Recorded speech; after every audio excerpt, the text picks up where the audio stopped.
Hola, bienvenidos nuevamente al canal de clases de guitarra.com.co. En la lección de hoy vamos a hablar acerca de las distorsiones. Voy a explicarte 8 cosas que debes tener en cuenta para mejorar tu sonido cuando estás trabajando este tipo de efecto. Si quieres aprenderlas, te invito a ver la siguiente lección.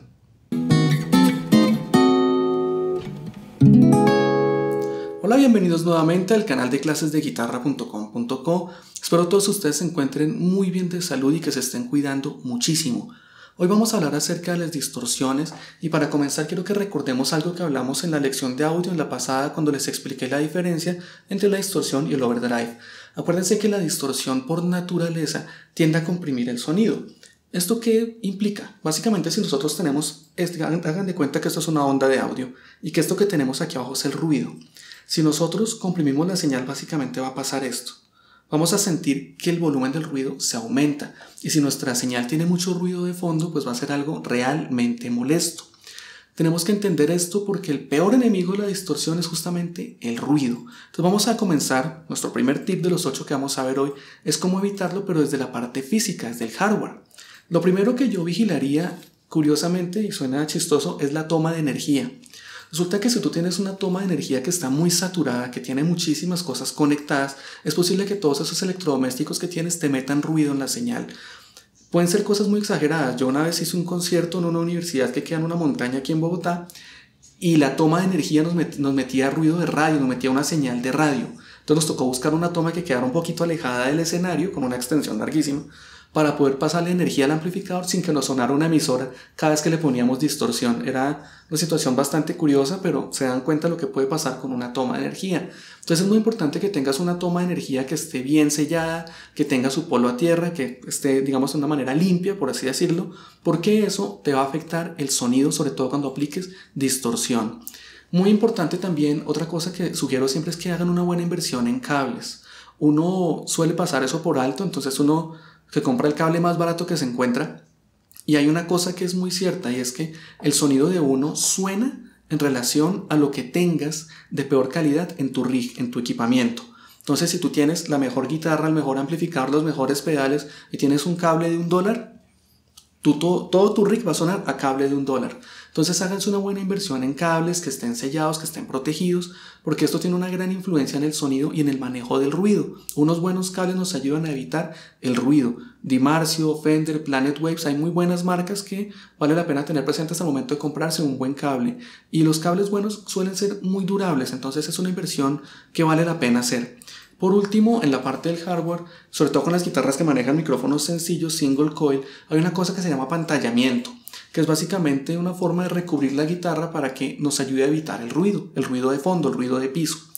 Esto, aunque aquí en YouTube hay muchos tutoriales para hacerlo, yo les sugiero que lo haga un profesional, no sea que de pronto nos ponemos a hacerlo nosotros y la guitarra nos queda con más ruido del que traía. Entonces, mejor que eso lo haga un profesional o si quieren intentarlo, háganlo, pero háganlo con precaución. Acuérdense que la idea aquí siempre es tratar de eliminar el ruido. Entonces, primer punto, la toma de energía, los cables y considerar la opción de hacer un apantallamiento a nuestro instrumento. El segundo punto tiene que ver directamente ya con nuestra interpretación. Entonces hay algunas técnicas que seguramente si ustedes tocan con distorsión ya conocen. Una de ellas es el palm muting, donde nosotros utilizamos esta parte de nuestra mano para silenciar las cuerdas. Uno no logra silenciarlas completamente, si se dan cuenta. Lo que hacemos es reducirles un poquito la vibración y esto es muy útil sobre todo cuando uno está tocando porque evita que las demás cuerdas comiencen a vibrar por efecto de resonancia. De esta forma evitamos el ruido también. Entonces una forma de comenzar a desarrollar eso en esta mano es tomar escalas o cualquier ejercicio que nosotros hagamos y hacerlo con palm muting. Por todas las cuerdas, no importa. Hacerlo por todo el instrumento y esto nos va a ayudar a nosotros a acostumbrar a controlar cualquiera de las cuerdas. Pero eso no funciona únicamente en mano derecha, en mano izquierda uno también puede aprender a cuidar el ruido. Yo puedo hacer un power chord así, un botón de ruido, o lo puedo hacer así. Y mira que no he cambiado la técnica de mi mano, o sea, aquí estoy tocando con la mano abierta. Mira.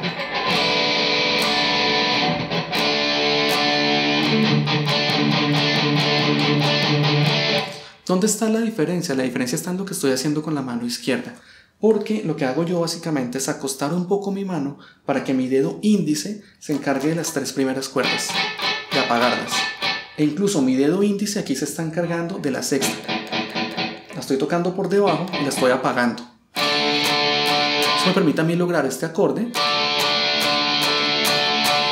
sin ruido, sin que me suene esto. Obviamente, si tú logras mezclar los dos recursos técnicos y controlar en mano derecha y en mano izquierda, pues vas a encontrar un sonido mucho más limpio. Yo les sugiero a todos los metaleros, se los digo siempre, metalero que se respete, tiene que aprender a tocar funk. Porque el funk es una técnica donde te obligan a silenciar todo con esta mano. Para lograr este tipo de cosas, tienes que aprender a silenciar y a controlar todo el tono con esta mano. Entonces le enseña a uno a limpiar muchísimo el sonido. Entonces, por más que te guste el black metal, compadre, aprender a tocar algo de funk es realmente útil para que puedas controlar mejor el sonido del instrumento. Y ya sabes, si mezclas las dos manos controlando el sonido, consigues una mayor definición en lo que estás tocando.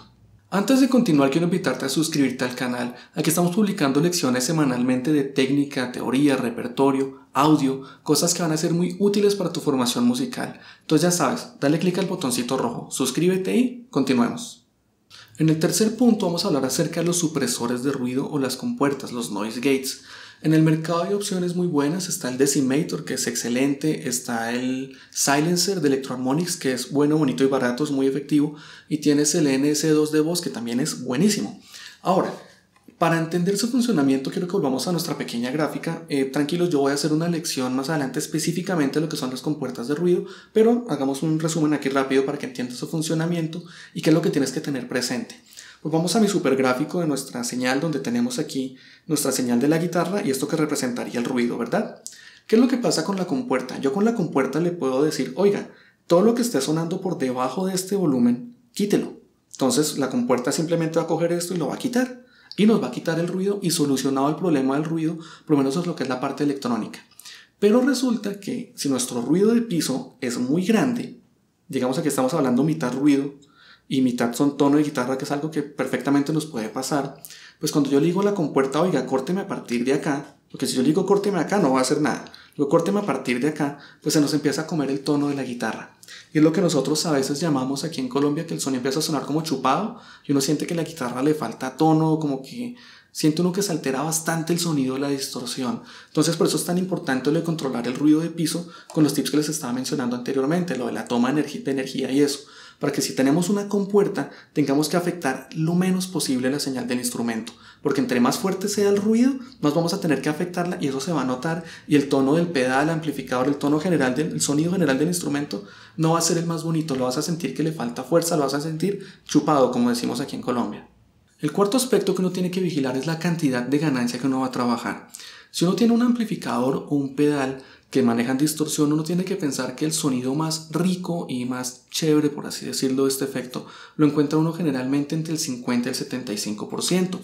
¿Esto qué quiere decir? Si yo tengo un pedal que tiene un umbral que viene del 0 al 10, por ejemplo, pues el tono más chévere lo va a encontrar uno entre el 50 y el 70, entre el 5 y el 7, 7.5, donde vas a encontrar el mejor tono del pedal. Ustedes se van a dar cuenta que generalmente si uno lo sube muchísimo, uno llega a 90, digamos que la diferencia no se nota ya demasiado. Y en muchos pedales pasa que cuando uno lo coloca en el 100, uno siente como un boost, como si se disparara la señal y se mete un pocotón de ruido.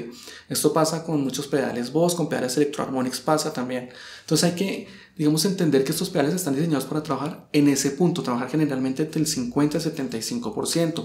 Generalmente si uno trabaja menos, uno va a sentir que el efecto está un poquito flaco, y si uno trabaja ya demasiado, pues empieza a meter demasiado ruido. A veces es más el ruido que meten que la cantidad de distorsión que aplican. Entonces es bueno que empieces a mirar ese punto, qué tanta distorsión realmente necesitas.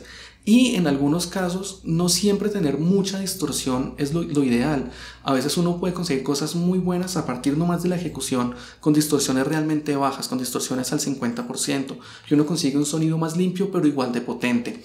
Hay un truco que yo les explicaba en la última lección de audio donde hablamos acerca de distorsiones y overdrives, donde les decía que Si uno quiere darle un poquito más de impulso a una distorsión, una buena forma es manejar una distorsión relativamente baja, digamos en 50, y le colocas encima un overdrive time por ahí por los 50.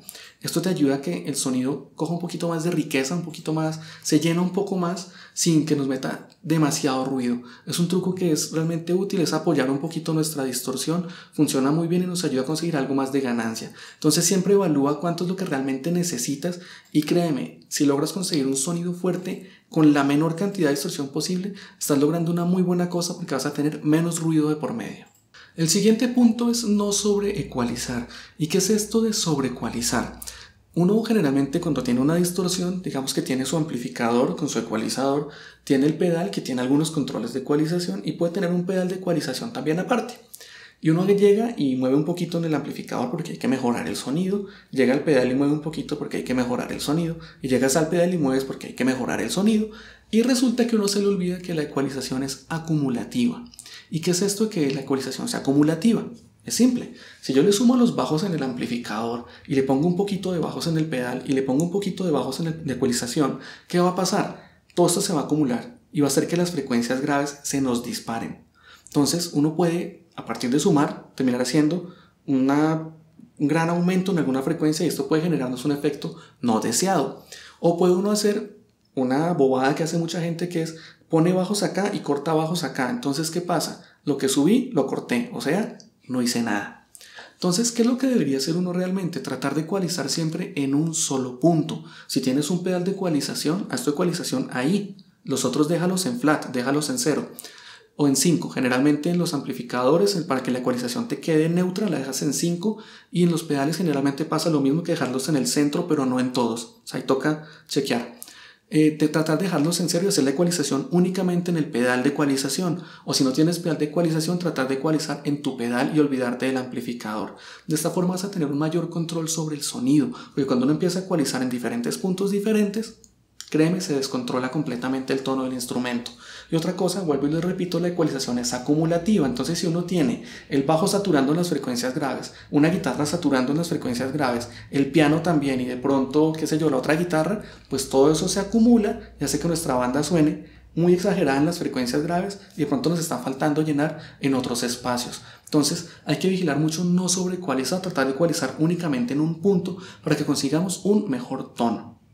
Uno de los puntos que uno tiene que vigilar mucho con las distorsiones es el manejo que le das a las frecuencias graves. Para que te hagas una idea de qué es lo que pasa, quiero que pienses en lo siguiente. La nota o la frecuencia más grave que en teoría escucha el oído humano son los 20 Hz. Si nosotros pudiéramos ver una onda de 20 Hz, visualizarla en el aire, esta onda tendría un tamaño de 17 metros. O sea, estamos hablando de una cosa gigantesca. La guitarra puede producir frecuencias que están más o menos por los 80 Hz. Ahí estamos hablando, digamos, de ondas que ya pueden estar más o menos por los 4 o 5 metros de tamaño. O sea, igual siguen siendo unas ondas grandísimas. ¿Qué es lo que pasa con esto? Cuando uno empieza a aumentar estas frecuencias graves, digamos que estás aumentando la fuerza o la cantidad de masa que estás moviendo, por decirlo de alguna manera. Y esto muchas veces se traduce a que nosotros vamos a terminar enlodando el sonido.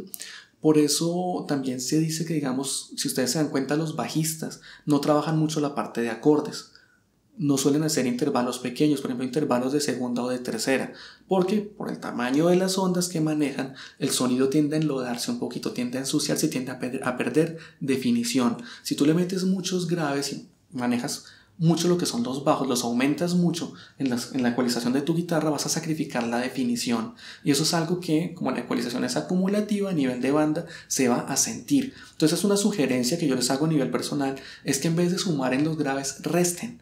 Quítenle un poquito en las frecuencias graves y de paso le hacen un favor a su bajista cuando están en una banda, porque como esos pobres nunca suenan en las mezclas, nunca suenan en vivo, generalmente esto pasa es porque todo el mundo los está tapando. Si nosotros les abrimos un espacio en la ecualización cortándole las frecuencias graves, vamos a dejar que el instrumento que realmente está diseñado para esa parte se encargue de ello. Entonces cortémosle las frecuencias graves para que nuestro bajista tenga algo de espacio y nosotros tengamos una mayor definición y sonemos mejor.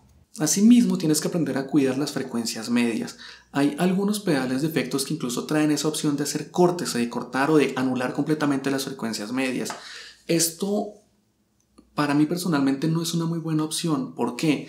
Porque la guitarra es un instrumento que se mueve por las frecuencias medias. Entonces, si tú cortas las frecuencias medias, le haces un corte muy fuerte en los medios al instrumento, le vas a estar quitando todo el tono a la guitarra, le vas a estar quitando su tono característico, el punto donde debe estar dentro de la mezcla. Entonces, lo que yo les decía, uno más bien quita los bajos y de pronto le mete un poquito de medios, que es donde se encuentra en la guitarra. Guitarristas como Zakk Wylde, que tiene un tono maravilloso, a mí me encanta el tono de Zakk, él sube bastante las frecuencias medias para que de esta forma consiga más fácil los armónicos artificiales. Es un truco que lo utilizan en la parte de ecualización para sacar más fácil los artificiales. Funcionan mejor si tienes un cierto realce en las frecuencias medias. Entonces, aun cuando muchos guitarristas pusieron de moda hacer cortes en las frecuencias medias, no es lo mejor porque estás afectando el tono donde mejor funciona la guitarra, la parte donde se encuentra el instrumento. Y si tú cortas los medios, quiere decir que estás realzando los bajos y los altos, y lo que estás haciendo es que estás peleando con tu bajista y estás peleando con los platillos, estás peleando con las frecuencias agudas que producen las baterías, por ejemplo. Entonces, más bien trata de destacar tu instrumento donde debe estar. De esta forma vas a, lo que decimos los músicos, cortar en la mezcla, o sea, te vas a poder escuchar más claramente. Bien, el último aspecto que vamos a hablar es muy importante y es aprender a reconocer a qué nos estamos conectando y cómo esto afecta el sonido de nuestro instrumento, el sonido de nuestra distorsión. Porque si tú conectas un pedal de distorsión cualquiera a un amplificador de 1 watt, se lo conectas a uno de 15, a uno de 50, a uno de 100 watts, en todos los casos te va a dar un tono muy diferente. ¿Y por qué pasa esto? Por la naturaleza como tal de los amplificadores, muy relacionado a su construcción y su tamaño. Hay una regla que es muy útil para entender qué es lo que tenemos que ajustar nosotros. El amplificador, entre más pequeño sea, te va a ir sacrificando las frecuencias graves. Generalmente cuando tú tienes un amplificador chiquitico de 1 watt, estos amplificadores sacrifican las frecuencias graves, casi que las anulan, y generalmente tienden a realzar mucho las frecuencias medias y algo las frecuencias altas. Entonces, si yo me conecto a un amplificador de estos, aquí sí es válido hacerle un aumento a las frecuencias graves, porque el amplificador las va a estar sacrificando por su naturaleza, el tamaño de la bocina, empieza a sacrificar eso. Cuando tú vas subiendo, pues digamos que el tono se va normalizando. Cuando llegas a un amplificador ya de 100 watts, un amplificador grande, estos tienen el efecto contrario. Suelen hacer un aumento importante en las frecuencias graves. Vas a sentir que los graves empiezan a sonar más duro. Entonces uno aquí lo que debería hacer es recortar en las frecuencias graves. Puedes pensarlo, y es muy útil pensarlo así, de una manera muy lógica. Entre más pequeño, frecuencias graves corticas, y entre empiezas a aumentar el tamaño del amplificador, las frecuencias graves se nos van subiendo también. Entonces uno hace los ajustes respectivos de acuerdo al tamaño del amplificador. En algunos amplificadores pasa, en algunas marcas, particularmente en Randall sucede mucho, que entre más grande sea el amplificador, entre más grande sea la bocina, más satura las frecuencias graves y te empieza a sacrificar las frecuencias altas. Entonces uno debería hacer una curva de ecualización de este tipo, empezando a bajarle los graves y subirle un poquito los brillos, para que de esta forma tengas un tono un poco más equilibrado. Es muy importante que pruebes tus pedales con diferentes amplificadores para que te des cuenta. Siempre que tengas un amplificador a la mano, en tu casa, en la casa de un amigo, en el sitio donde ensayas, probar con diferentes amplificadores y te vas a dar cuenta que así funciona. Te vas a dar cuenta que el tamaño influye muchísimo en el tono que conseguimos con el pedal. Entonces uno tiene que saber a qué se está conectando para saber qué ajustes debe hacer en el tono para conseguir un mejor sonido. Muy bien, espero esta lección haya sido de tu agrado. Aquí te voy a dejar una lista con videos relacionados, todo lo que es la parte de audio, compresores, ecualización, distorsiones, overdrive, cosas que van a ser muy útiles para tu sonido. Entonces te invito a verla. Ya sabes, cualquier pregunta que tengas, déjamela acá, por favor, cuídate mucho, practica mucho y nos vemos la próxima semana.